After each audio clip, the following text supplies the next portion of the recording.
नमस्कार, आप देख रहे हैं the times of Republic Bharat news. मैं हूं आपके साथ टिंकू शाह। इस वक्त मैं मौजूद हूं उत्तर प्रदेश की राजधानी लखनऊ के सपा कार्यालय के पास में, जो कि लगातार आप देख रहे हैं जिस तरीके से पीडीए को लेकर के लोकसभा चुनाव की तैयारी कर रहे हैं। सपा अध्यक्ष अखिलेश यादव जी इस तरीके से साइकिल यात्रा कर रहे हैं, जगह जगह पे जा रहे हैं, जहां जहां उन्होंने इस पूरे प्रदेश भर में कार्य किए हैं, वहां वहां उनका साइकिल से दौरा हो रहा है। लगातार अखिलेश यादव एमपी से लौट करके यहाँ पे आए हैं लखनऊ, तब से लगातार इनकी साइकिल यात्रा जारी है। साइकिल यात्रा में इन्होंने साफ साफ संदेश दिया है और सरकार को भी एक तरफ घेरने का काम किया। अब आपको लेके चलते हैं प्रेस कॉन्फ्रेंस में किस तरीके से ये चुन चुन करके सभी भाजपा के नेताओं को और साथ साथ में उत्तर प्रदेश के मुखिया श्री योगी आदित्यनाथ जी को घेरने का काम कर रहे हैं।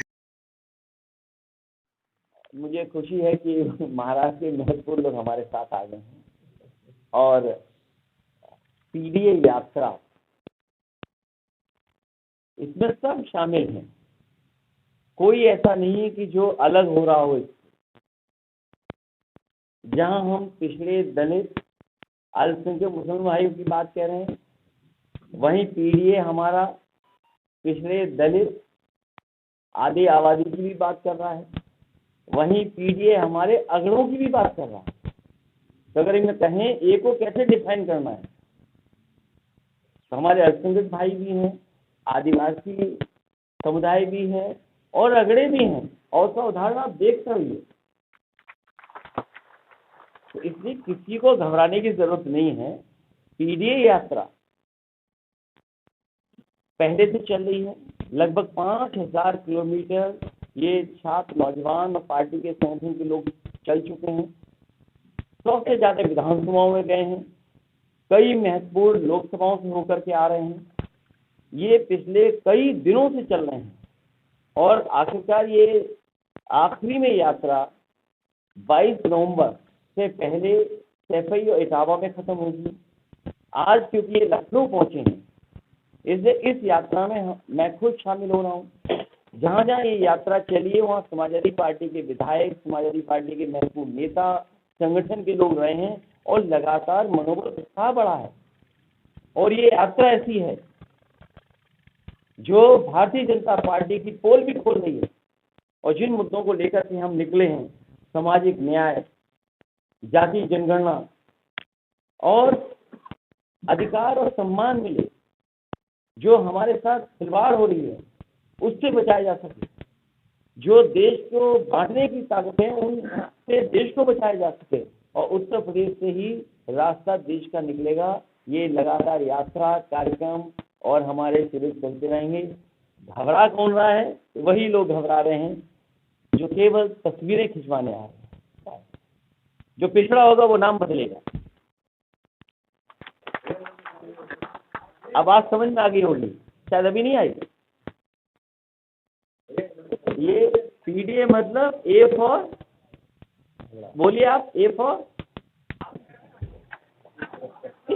यही तो दिक्कत है आपके साथ, यही तो दिक्कत है, यही परेशानी है आपके साथ कि आप अगड़ा होकर के स्वीकार नहीं कर रहे हो कि हम अगड़े हैं। इसीलिए मैंने कहा कि जिसने स्टेडियम बनाया वो अगड़ा है, और जो स्टेडियम में तस्वीर खिंचा रहे हैं वो पिछड़ा है। जो एक्सप्रेस वे बना है वो अगड़ा है। क्योंकि आज साइकिल यात्रा का भी कार्यक्रम था, परिस्थिति दूसरी थी, कल बड़ा मैच था। मैं प्रेस के साथियों के माध्यम से और आपके माध्यम से इंडिया की टीम को बहुत बहुत बधाई देना चाहता हूँ ऐतिहासिक जीत की। जिस समय मैं मैच देख रहा था, उसी समय महसूस हो गया था कि इंडिया जीतेगी और इंडिया जीतेगी।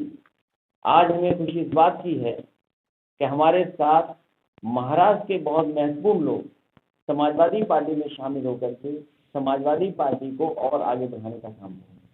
मैं एक बार फिर मुंबई से, महाराष्ट्र से आए हुए सभी लोगों का बहुत बहुत स्वागत और बहुत बहुत धन्यवाद देता हूं। ये स्वास्थ्य को लेकर के, और जब भारतीय जनता पार्टी के नेता, पूर्व सांसद के बेटे के साथ ये घटना घटी है, यहाँ हमारे जितने प्रेस के साथी हैं वो जानते होंगे, समय समय पर सोशल मीडिया के माध्यम से, प्रेस के माध्यम से, सदन के माध्यम से हम लोगों ने ये बातें रखी कि डबल इंजन की सरकार में जो भरोसा दिलाया जा रहा है कि स्वास्थ्य सेवाएं सबसे बेहतरीन है, ये पोल खुलती नजर आ रही है। सोचिए, आप कल्पना करिए कि सांसद होने के बाद उनके बेटे के साथ भारतीय जनता पार्टी की सरकार में ये हादसा हो जाना, उनके बेटे को इलाज न मिलना, जिसकी वजह से उनकी जान चली जाए, ये ट्रांसफर करके किसी छोटे अधिकारी को सजा दे करके डॉक्टर पे आरोप लगा करके समस्या का समाधान नहीं हो सकता। इसका कोई जिम्मेदार अगर है तो मुख्यमंत्री खुद जिम्मेदार हैं, मुख्यमंत्री खुद जिम्मेदार हैं और डबल इंजन की सरकार जिम्मेदार है, बीजेपी के लोग जिम्मेदार हैं। आखिरकार उन्होंने पर्याप्त बजट क्यों नहीं दिया अस्पताल को?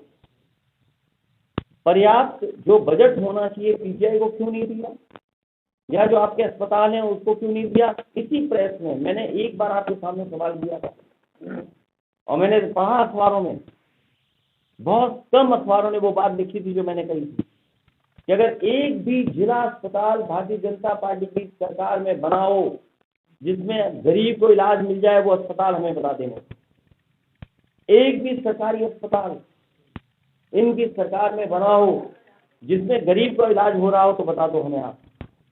ये हमारे बगल में बैठे तूफानी सरोज जी जानते होंगे कि वर्ल्ड क्लास मेडिकल कॉलेज बन रहा था जौनपुर में। क्या जौनपुर में लोग नहीं रहते? उसका बजट खा गई सरकार, नाम बदल दिया, उसका नाम केवल बदला है, क्या बजट दिया? और आप लोगों को याद होगा जिस समय मैंने सदन में अपनी बात रखी थी, उस समय सबसे पहला जो स्टेट एंड सेंट्रल गवर्नमेंट का मेडिकल कॉलेज बन रहा था, उसके बारे में मैंने चर्चा की थी कि कितने असिस्टेंट प्रोफेसर होने चाहिए, कितने एडिशनल प्रोफेसर होने चाहिए, कितना टेक्निकल स्टाफ होना चाहिए। क्या है बताओ आप? पहला मेडिकल कॉलेज सेंट्रल स्टेट के उससे बना था शाहजहाँपुर का। उस समय के जो मंत्री थे वो आए थे, मैं सरकार में था, मैं गया था। आज वो पार्टी के प्रदेश राष्ट्रीय अध्यक्ष हैं। बताओ क्या हालत है उसकी।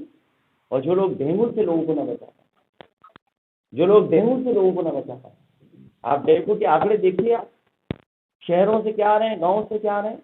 कई गाँव में 20-20 लोगों की जान चली गई, 30-30 लोगों की जान चली गई। सरकार सो रही है अभी डेंगू से जान जाना। डेंगू जैसी बीमारी का ये सरकार नहीं इलाज करा पा रही है। इलाज इसलिए नहीं हो रहा क्योंकि सरकार पर्याप्त बजट नहीं खर्च कर रही। ये डॉक्टर्स, टेक्निकल स्टाफ और किसी की गलती नहीं है।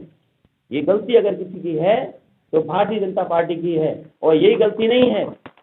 आप देखो अपने नगर में आज पीडी यात्रा है, हम आपसे निवेदन करते हैं कि आप लोग इसमें शामिल हों। उत्तर प्रदेश की सारी रेखाएं ध्वस्त हैं और बीजेपी केवल साजिश कर सकती है, षड्यंत्र कर सकती है, आप लोग के माध्यम से रूमर फैला सकती है, नई चीज उठा सकती है। इसके अलावा उनके पास कोई चीज जमीन पर दिखाने को नहीं है। और कुछ लोग तो स्टेडियम की रौनक और खूबसूरती को देख करके तस्वीर दिखाने नहीं है। आपका बहुत बहुत धन्यवाद। और महाराष्ट्र के लोगों का मैं देखा कि किस तरीके से उत्तर प्रदेश के मुखिया श्री अखिलेश यादव जी ने सरकार के ऊपर लगातार हमले करते नज़र आ रहे हैं। लोकसभा चुनाव को लेकर के जिस प्रकार वो साइकिल यात्रा निकाल रहे हैं, ये आगे आने वाला समय ही तय करेगा। क्या लोकसभा चुनाव 2024 में अखिलेश यादव क्या अपनी साइकिल को इसी प्रकार चला पाएंगे? साथ ही साथ वो कहना नहीं भूले कि क्या उत्तर प्रदेश में कोई भी किसी भी प्रकार का सरकारी अस्पताल नहीं बना। साथ ही जैसे आपने देखा कि पीजीआई में एक बीजेपी के सांसद के पुत्र की ही मौत हो गई इलाज के बगैर, उसको भी लेकर के सरकार के ऊपर लगातार उन्होंने हमला किया है और सरकार की कमियों को गिनाना नहीं भूले हैं और अपनी जितनी भी योजनाएं हैं उसको लेकर के लगातार गिनाते रहते हैं। और ऐसे ही इनकी साइकिल यात्रा लगातार पूरे उत्तर प्रदेश में चलती नज़र आने वाली है।